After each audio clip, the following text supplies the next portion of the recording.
Olá pessoal, eu no meu canal tenho falado muitas vezes de soundbars relativamente baratas e costumamos falar de vários modelos, de várias marcas e queria fazer aqui um vídeo tendo em conta que eu ando a testar várias soundbars relativamente baratas. Quando falo de soundbars relativamente baratas, estamos a falar aqui de soundbars a custar cerca de 100 euros ou menos do que isso.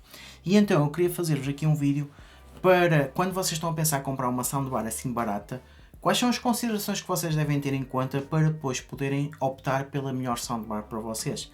Porque às vezes até podem poupar um bocado mais se não tiverem certas funcionalidades, se não tiverem certas características que depois vamos ver e vocês não utilizam para nada, apesar delas existirem, não servem para praticamente nada. Por isso, nós nunca nos podemos esquecer que soundbars abaixo de 100 euros, estamos a falar aqui, se calhar soundbars a partir de 60 euros, porque já se consegue comprar soundbars por 60 euros, até cerca de 80, 90, 100 euros. São sempre soundbars que eu considero low cost, considero baratas, que não são equivalentes, claro, a soundbars de 300, 400, 500 euros. E são sempre soundbars que eu recomendo para quem tem uma televisão que o som é mesmo péssimo. Estamos a falar aqui de televisões de 100, 200, 300, até 400 euros. Geralmente esse tipo de televisões até tem uma imagem que podemos considerar que até é razoável, que até é boa. No entanto, o som é sempre muito inferior. E nesse tipo de televisões, comprar uma soundbar deste género é aqui uma solução que vos dá um pequeno boost no som, mas é o suficiente para vos igualar o som à qualidade de imagem que vocês têm. No entanto, este tipo de soundbars às vezes costumam oferecer muitas coisas ou costumam não oferecer e vocês depois devem ter em conta esses pequenos detalhes para saberem o que é que estão a comprar. Maioritariamente existem dois tipos de soundbars. Existem as soundbars que vocês compram só uma soundbar, como eu estou a mostrar aqui, é a soundbar, pode ser um bocado maior, um bocado mais pequena, ou então existem as soundbars que, além da soundbar, costumam vir com um subwoofer. No entanto, em soundbars de 100 euros, nunca esperem aqui que o subwoofer seja aqui uma grande adição.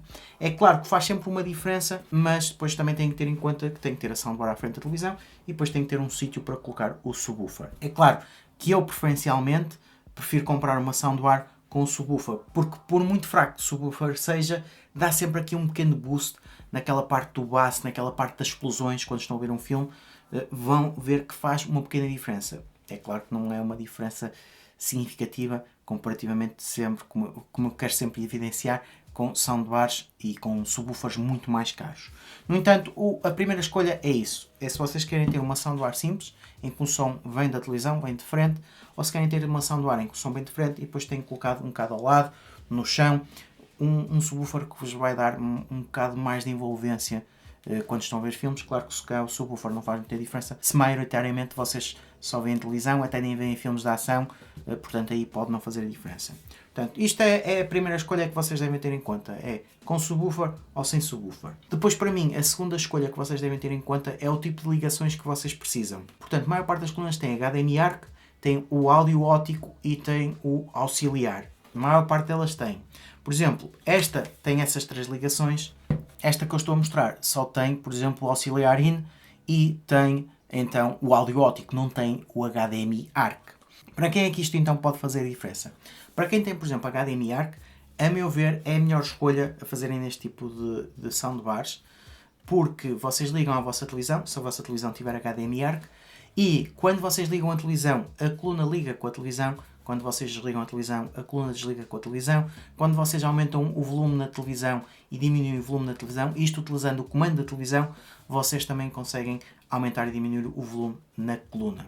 Se vocês ligarem por o auxiliar in ou se vocês ligarem por áudio óptico, aí vocês vão ter que utilizar muito possivelmente o comando da própria soundbar para controlarem o áudio.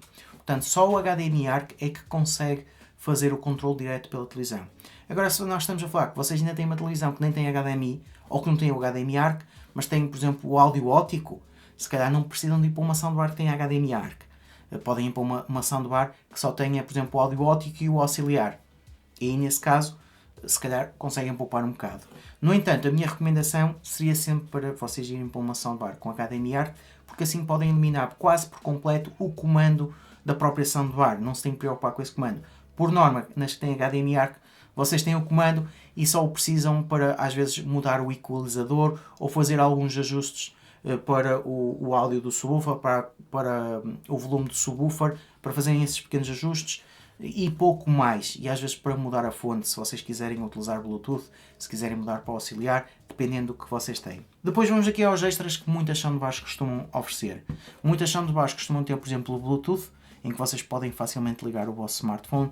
Costumam ter a possibilidade de ligar, por exemplo, um USB com uma pen com músicas. E eu vou ser sincero, são as funcionalidades que eu menos uso na minha soundbar. Todas as minhas soundbars têm isso e eu praticamente não uso. Se isso não for algo que vos dê importância, se a soundbar não tem isso, não faz diferença. Se calhar o Bluetooth ainda pode fazer diferença, porque assim vocês podem utilizar a vossa soundbar, mudam para o modo Bluetooth e ligam o vosso smartphone e conseguem estar a ouvir música sem terem outras colunas. Aí o Bluetooth ainda pode ser minimamente significativo. Agora a questão de ter um USB para ligarem uma pen ou ter um micro USB para poderem colocar um cartão micro SD com músicas, aí já pode ser mais relativo ao tipo de utilização que vocês fazem. Mas praticamente estas são o tipo de recomendações em relação à potência das colunas. Elas não costumam variar muito em termos de potência máxima, se calhar estamos aqui a falar de colunas de 50 watts até 80, 90, 100 watts. É claro que muitas colunas, mesmo dentro desta gama de preços, vocês não vão conseguir utilizar o volume no máximo, nem nunca vão ter o volume no máximo. São suficientes para vos dar um boost na qualidade de áudio, para vos dar um boost no volume de áudio, e vão ter sempre um áudio muito mais direcionado para o vosso sofá. Ou seja, a televisão nunca costuma ter as colunas muito direcionadas, porque ou costumam estar por baixo ou costumam estar por trás e refletem na parede ou vão para cima, e estas soundbars acabam por ter sempre um áudio muito mais direcionado. Vocês conseguem ter um áudio que eu considero sempre um bocado melhor. É claro que depois, dependendo do tamanho da coluna, vocês podem não distinguir tanto, se calhar, se o áudio está a vir mais da esquerda, se está a vir mais da direita. Nesse caso, convém sempre vocês optarem por uma coluna que seja minimamente do tamanho da vossa televisão. Ou seja, esta, por exemplo, será para uma televisão mais pequena, esta se calhar já será indicada para uma televisão maior.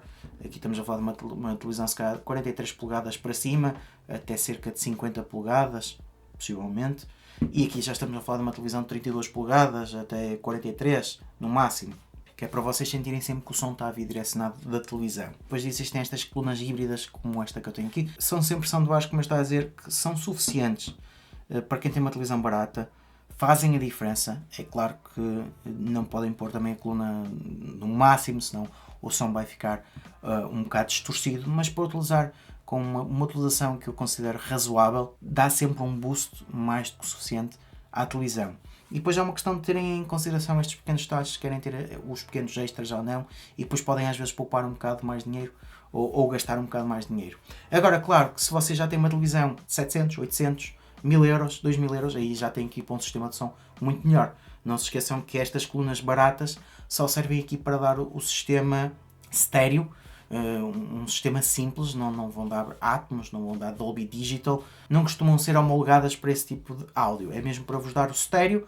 No caso de terem um subwoofer, acaba por ser aquele sistema 2.1, mas a maior parte das vezes é o sistema 2.0 mais tradicional, som sai da esquerda, som sai da direita, e não existe aqui nada de extraordinário.